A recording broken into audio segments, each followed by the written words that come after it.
Well, you want to go to college? Maybe your kids want to go to college. Are you thinking about your kids going to college? So, well, Perry, here it is, October 1st. Why are we talking about college? Well, it's never too early to talk about this subject, and I'm delighted to have back with us today Cori Murphy, and she's a college planning specialist with My College Authority Incorporated, and it's also the name of her website, mycollegeauthority.com, which becomes a great resource.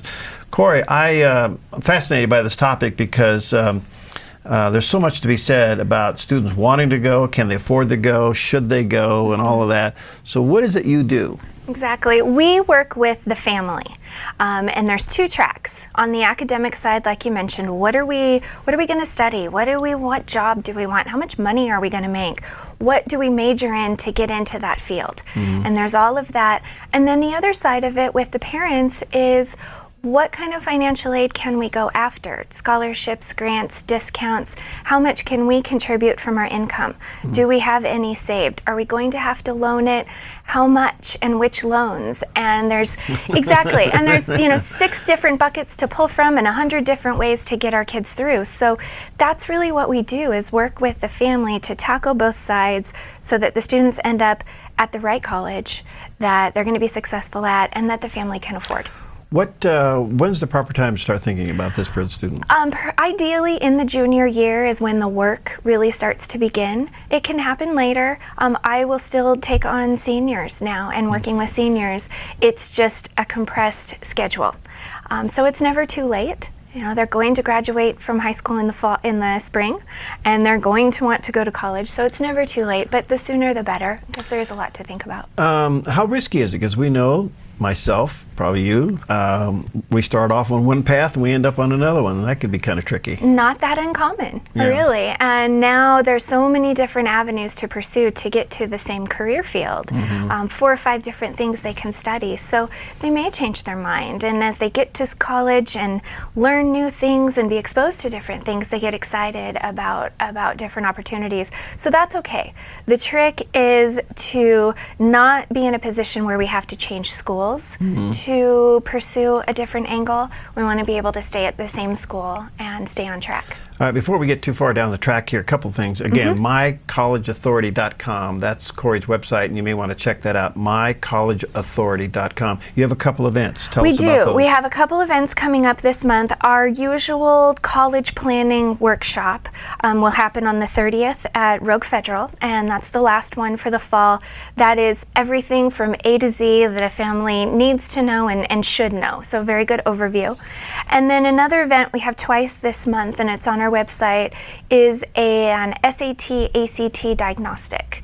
And typically students are stronger on one test versus the other, and colleges don't care which one you take, they just want your better score. So now, instead of having to go and take both and have your scores out there, students can do this type of diagnostic, keep those scores with them, not release them, and see which way is their better way to go. Well, I was going to ask you that, because there is a way you can score higher? Certainly, yeah. It's like learning to take a test is really what it is. And they're very different format, they're different timing. Students learn differently and process information differently. So whichever one's their stronger test, that's the one to go for and do well on. Well, back when, but boy, you sit in this room all day taking this test and your brain's fried and you're scared to death. You don't know what you've done to your future, So right. How's that played out today? Well, it's played out today with the confidence of the diagnostic, the confidence of prepping for that test, and then you take it twice, because that first experience, you are in there and you're talking to yourself, and that inner critic is just going crazy. So get one out of the way. And inner critic, I like that, inner critic. I watch some students throw up their hands and get up and walk out, know. It's frustrating. But you help them with that, prepare for that. The other question, are students interested in college these days? They really are. They know that it's part of their future. They see where their friends and their families are at and what life is like at home, and they want something bigger. They're dreamers. They want to have fun, and they want to spend time with their family, and they know that they have to work to do that. So they really do, and they understand college is that next step. Do you help them to determine whether or not they should go on to maybe a community college before they go to a university? Absolutely. Is that part of the analyzation? It is. There's a direct path from high school to university, and then there are those indirect paths. And jumping full bore into college isn't for everybody. Maybe the family budget can't support a full 4 years at a school. So however they need to get there, if they stay at home and go to SOU, it's a great school, and then transfer. Or maybe it's just a 2-year degree. We do help with all that. All right, I'm reading more and more about, we'll call them the millennials. I'm sure you're aware of that bunch. The Gen Yers, the millennials. There you go, yeah. They're afraid of the debt. They're afraid of coming out of school. They may have an education. There's no guarantee that that field is going to hire them, and they're strapped with the debt, so they thought, why bother? What do you do to help overcome that fear? You know, I praise them for being conscientious of that, and that because it is a college education, it is an investment, there is value to that, but not if we're going to spend too much money and not make enough on the other side to pay that debt back. So I really praise them on that.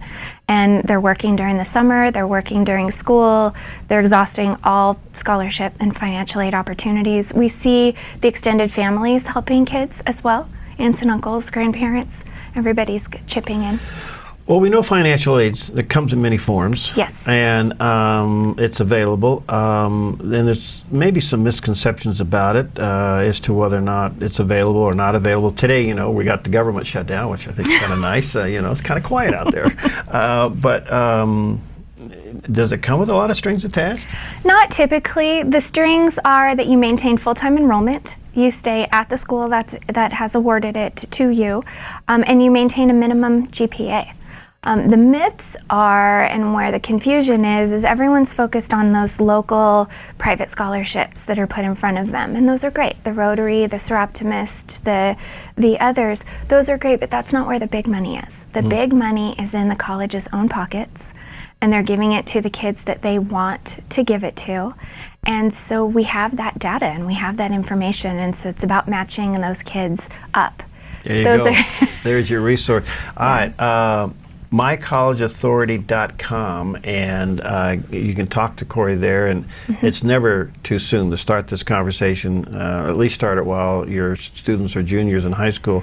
But there are a couple events. Highlight those again so yes. people can come to them. October 30th is our just general workshop, everything families need to know, and that will be at Rogue Federal Credit Union. And then the diagnostic testing, really for sophomores or juniors, is on the 5th, this Saturday, and then on the 17th, which is a no-school day for Cascade. And where do they get it from? At the website? On the website, it's all there. Okay, My College Authority. There you go, mycollegeauthority.com. Anything I'm missing on this? Because it's fascinating. And again, it's the beginning of a new school year. But hey, if you're a junior, plug in, right? Right. Yeah. It's just big and it's complicated and things come up and it's complicated. Well, what a tremendous resource for families, what you provide, Cori. So thank you so much. And again, let me just encourage you. It's never too early to think about this. It's mycollegeauthority.com, and on there you'll see these events. You may want to check them out. And then parents, if you're thinking about this for your children, Cori's a wonderful resource for you to get a hold of and get her plugged into your life. Thanks for coming in. Thank you. Okay, we'll be right back.